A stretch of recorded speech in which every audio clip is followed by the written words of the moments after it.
2 hours after a CMS price update, customers saw wrong prices on your site. The culprit: a fetch with cache. Force cache, bake the old data into the full root cache. The article mentions use cache as stable in Next.js 15+, but as of Next.js 16, this directive is still experimental and may require enabling via experimental use cache. True in Next.config.js. Always check the current docs before relying on it in production. The article mentions webhook-triggered revalidation, but doesn't show a concrete implementation. Here's a complete root handler that accepts a secret and calls revalidate tag to invalidate cached data. When using revalidate path/products, it invalidates the full root cache for that path, but does not invalidate the data cache for individual fetch calls. To fully refresh a page, you must also call revalidate tag for any tagged fetches used on that page.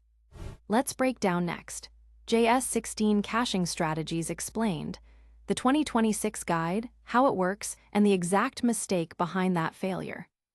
Next.js caching is a multi-layered system that determines how your pages and data are stored and served, directly impacting both performance and freshness. The full root cache is the most aggressive. It pre-renders entire pages at build time into static HTML. Full root cache stores the entire rendered HTML and RSC payload at build time. When a user requests a statically generated page, Next.js serves the cached HTML directly. No server-side rendering, no data fetching, no React rendering. Here's the default behavior in Next.js 16. Fetch does not cache by default. This function fetches fresh data on every request. If you want caching, you must opt in. Partial pre-rendering splits a page into a static shell and dynamic streaming holes. The static shell is pre-rendered at build time and served instantly. Dynamic parts are wrapped in suspense boundaries and streamed in as their data resolves. In this example, the dashboard header is static and pre-rendered. The revenue card fetches fresh data every request and is wrapped in suspense, so it streams in dynamically without blocking the static shell. Fetch in Next.js extends the native fetch API with caching options. In Next.js 15+, each fetch call defaults to cache. No store fresh data on every request unless you opt in. Here are the 3 caching options for fetch. No store is the default, force cache caches permanently, and revalidate enables stale while revalidate with a time-based refresh. React cache deduplicates identical function calls within a single render pass. It is not a persistent cache. It does not survive across requests. It prevents the same data from being fetched multiple times when the same function is called from different components. Here, getUser is wrapped with cache at the module level. When both the layout and page call getUser current, the second call returns the memoized result from the first, avoiding a duplicate fetch. The 4 caching layers are not interchangeable. Each solves a different problem. Use force cache for static config, revalidate for content that changes periodically, and no store for user-specific data. This code shows a decision framework for choosing cache strategies. Each data type has a recommended strategy based on how often it changes. Client-side caching is your first line of defense. Serve stale data instantly, then revalidate in the background. This reduces server load and improves perceived performance. This custom client cache returns cached data instantly if within TTL, then fires a background fetch to update the cache. It never blocks the UI. Next.js API routes don't automatically cache. You must opt in by setting cache control headers. For public data, use smaxage and stale while revalidate to reduce origin load. This API route sets cache control to cache the response for 3,600 seconds at the content delivery network, with an additional 120 seconds of stale while revalidate. This cuts origin load by 90%.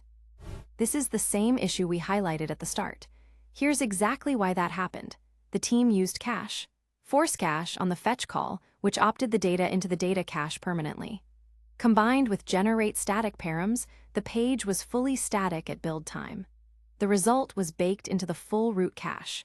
Without revalidate or on-demand invalidation, the cached HTML persisted until the next deploy. Using cache. Force cache on fetch baked stale product prices into the full root cache until the next deploy, causing users to see outdated prices after a flash sale. The fix was to remove cache, force cache, and add next. Revalidate 300 to the fetch call, enabling stale while revalidate every 5 minutes.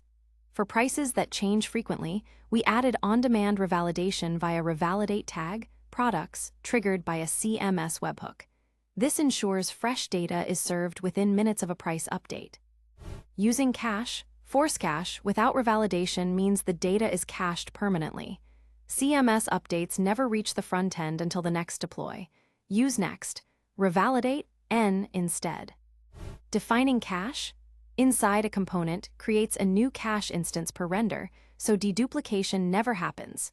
Always define cached functions at module level in a separate data layer file. In Next.js 16, fetch defaults to no store. If you don't add caching options, every request hits the API, causing slow pages. Always opt in with revalidate or force cache when you want caching. To debug caching issues, first check the Next.js cache header to see if the page is cached. Use curl to test revalidation endpoints. Inspect the routes manifest to see which routes are statically generated. Let's run through some common interview questions. What are the 4 server caching layers in Next.js 16? Full root cache build time, partial prerendering build plus request, data cache request, React cache, render pass. What is the difference between React cache and fetch? Caching, cache, deduplicates within one render. Fetch, controls persistence across requests. How would you debug stale data after a CMS update? Check fetch, options, Next.js cache header, verify revalidation tags. And a few frequently asked questions. How to cache product prices with frequent updates? Use next. Revalidate 300 plus on-demand revalidation via webhook.